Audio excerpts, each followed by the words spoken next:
Hi, I'm Nick Nanton, and welcome to America's Premier Experts, the one and only place where we bring top experts from all around the world directly to you. And I've got just one of those experts here today, Mr. McAdoo N'Dow. Mac, welcome to the show. Thanks, Nick. Thanks for having me. It's been great having you and hanging out with you for a few days. I know all about what you do, but our viewers don't. So why don't you start there?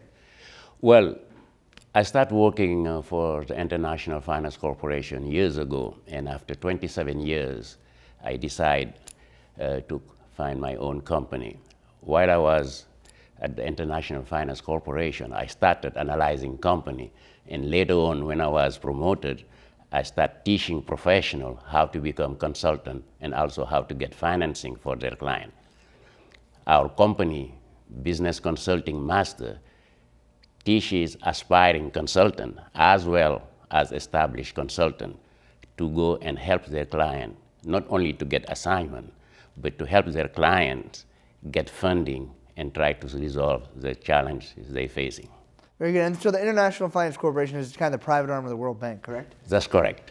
And you were managing projects. Tell me about the projects you're managing. How big, how small? Tell me about that. Well, the last position I had was Associate Director for Agribusiness Department, working worldwide, and I was in charge of 105 projects. Wow. Which amounted to $1.5 billion of investment in equity or in loans.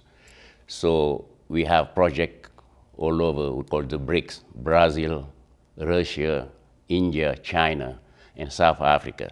Some of the projects were $200 million, some of them were 100. Also, we have some little project, $5–10 million. Well, very good. And interestingly, you speak a lot of different languages. Tell me about that. Well, I came from Senegal, so it's a French-speaking country beside my native tongue.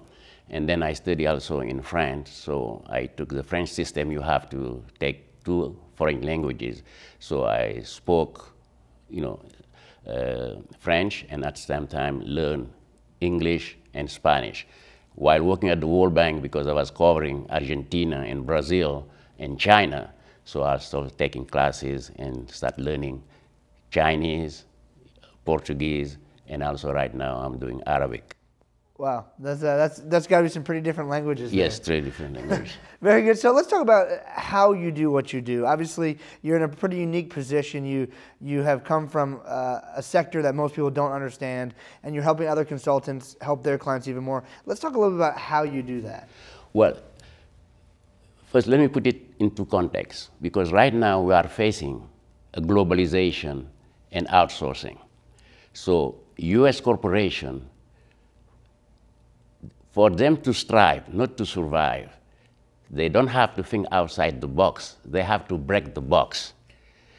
Because right now, just to give you an example, Nick, according to the Small Business Administration, 96% of the world's consumers live outside the U.S.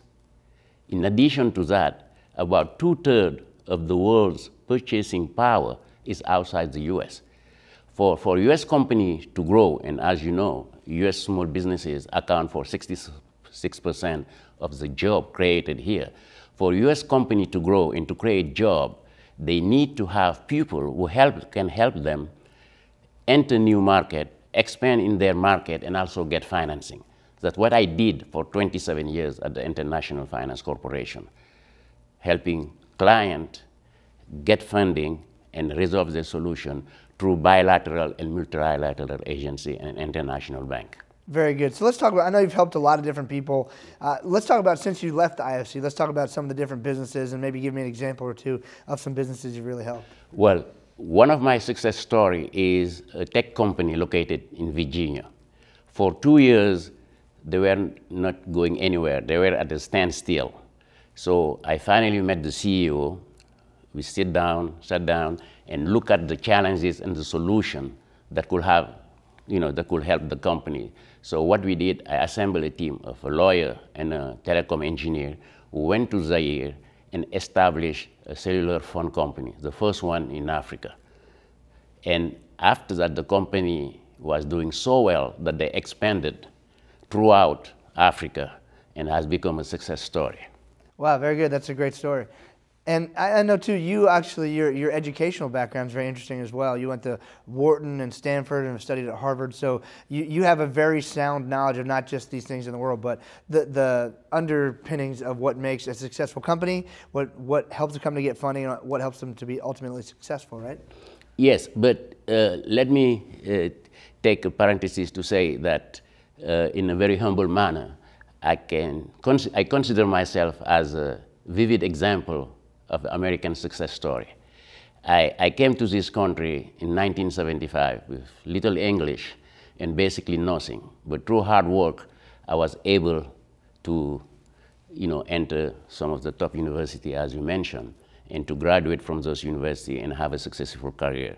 My way of giving back to this country is try to help consultants know how to help not only their client, but also expand the job creation market. So that's my way of giving back to this country, which has allowed me to have a lifestyle that many people only dream of. That's great, and I for one, I'm glad you're here, so thank you for doing that. And I know there's lots of people watching this who will say, I want to reach out to Mac, I need to learn more about how he can help me be more successful as a consultant. How can they find you?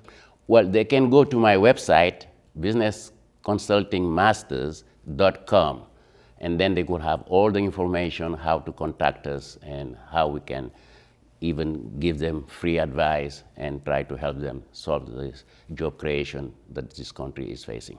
Great. Thank you so much for joining us. Thank you for having me.